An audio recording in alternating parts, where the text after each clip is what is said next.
This is the second part of our JavaScript series of tutorials. I'd like to say welcome to this JavaScript world. It's a very big world. Nowadays you can build many things using JavaScript. You can build mobile apps, web apps, and many more. Using just one code base using JavaScript, you can build an iOS app and an Android app, and even a web app. There are many frameworks for that, so it's a very big and powerful programming language. I'd like to say welcome. Without further ado, I'll be starting this JavaScript tutorial. So in this page, as you can see, I have an HTML file and a JavaScript file. Now let's see how we can connect these two files. I have the boilerplate. If you haven't seen my HTML series of tutorials, go check it, and even the CSS, because before going to JavaScript, it's recommended for you to go to HTML and CSS. Also, let's just give it a title, JavaScript. You can connect it using the script tag. Script src, then your JavaScript file. Okay, this could be in your head or in your body. When you put it in your body, it first loads the HTML, then the JavaScript. But if it's in the head, it first loads the JavaScript, then your HTML. So for that, you can use the differ to first load the markup, then go to the JavaScript. So this way, we've connected our JavaScript to our CSS. You can also write JavaScript inside script tag in your HTML. So you can write any JavaScript code here.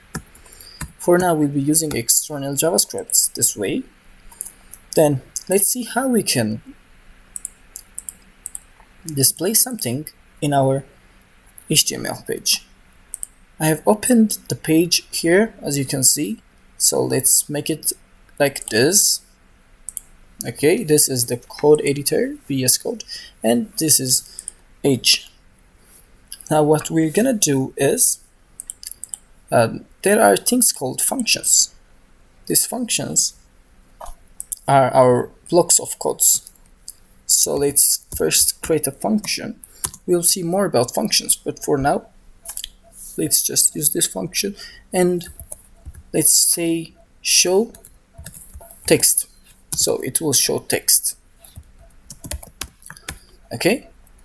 This function is called when a button is clicked. The button text can be show text, and this button have an ID of maybe btn. Okay. Now here, using DOM, I've tried to show this part in the previous tutorial, but we will see more about DOM next time. Document dot get element by ID, and I give it an ID of btn. Now let's change this. Let's put some text inside the btn. No, sorry, inside the div. Inside the div. Let's give it an ID of container. Now when we click on this btn, we'll have a text in our container. This is an example based tutorial, but I'll also explain more things. Okay, now when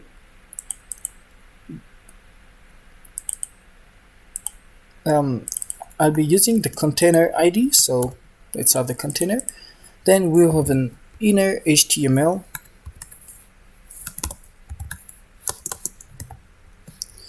like hello JavaScript or hello JS. Okay, this is a function. This is called a statement.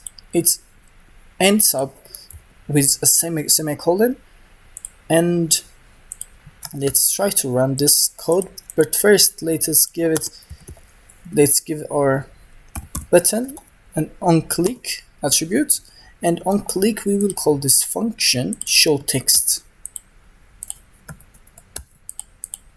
Okay, Now let's refresh, then show text. Oh, there is inner, it's a spelling problem. Yeah, now it's working as intended. When you click on show text, the text will be displayed. So this is one way to display your or your text. Now the next we'll be seeing is document dot write. Now this is usually used for testing purposes, but let's use it. Let's say hello world. When we click on this, you can see it's being displayed. Okay, you have the document dot write. Then the window dot alert. Again, hello. So it will open this type of an alert window. You can actually ignore this. It works just the same. Okay. So in JavaScript, you can ignore the semicolon and it works the same, but it's recommended to use the semicolons. And you can also have the console.log.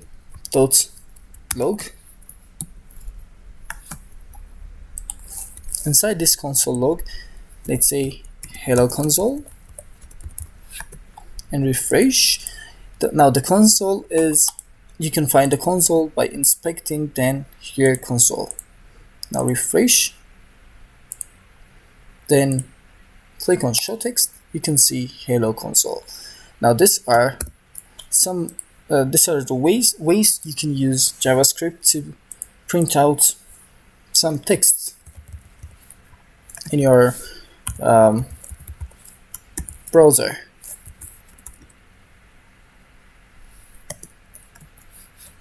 Sorry.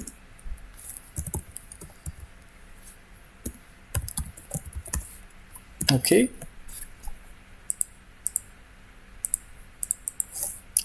Now the next we will be seeing is this window.print. When you click on this, as you can see, a print console or print window is coming. So if you want to print using JavaScript, you can do it this way. It's just like coming right click and printing, or Control P, but using JavaScript. Anyways, you can display using this type of statements or codes.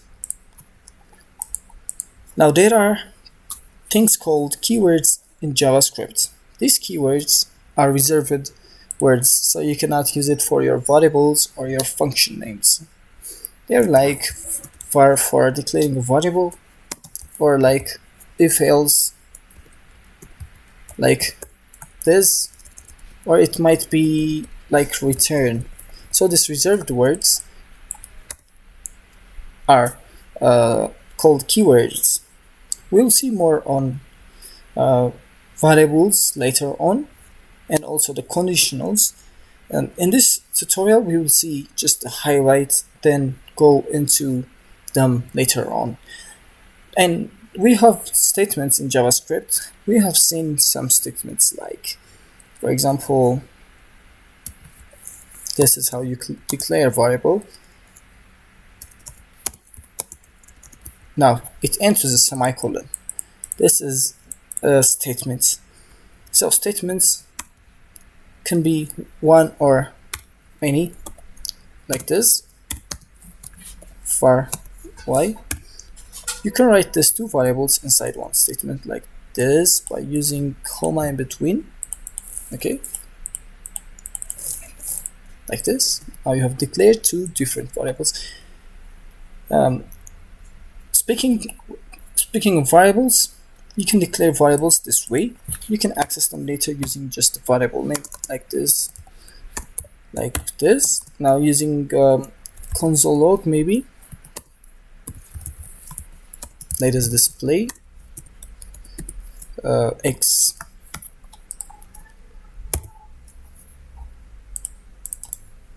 Inspect, check your console, then you can get x.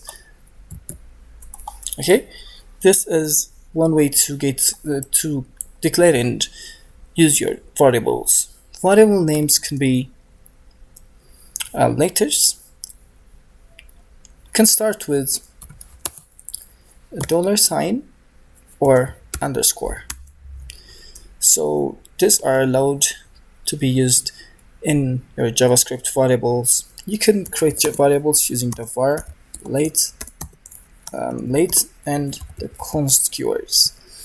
These three are used to create variables. This is if you are creating a variable, or if you're working for an earlier version of a browser, so you should use the var.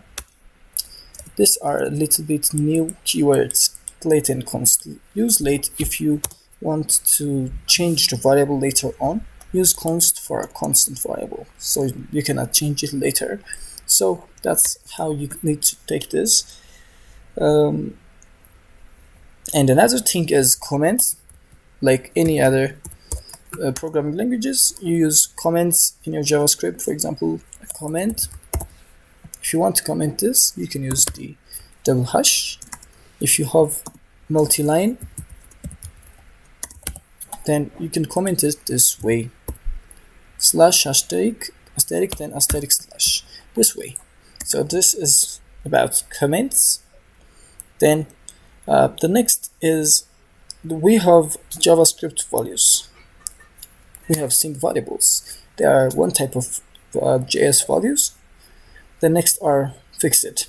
Now you can just say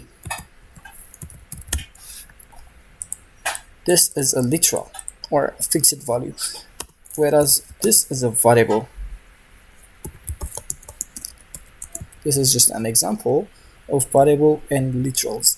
So in the next tutorials, we will see more about variables and deal with specific topics we have seen today, about functions, about if else, about switch, and many more.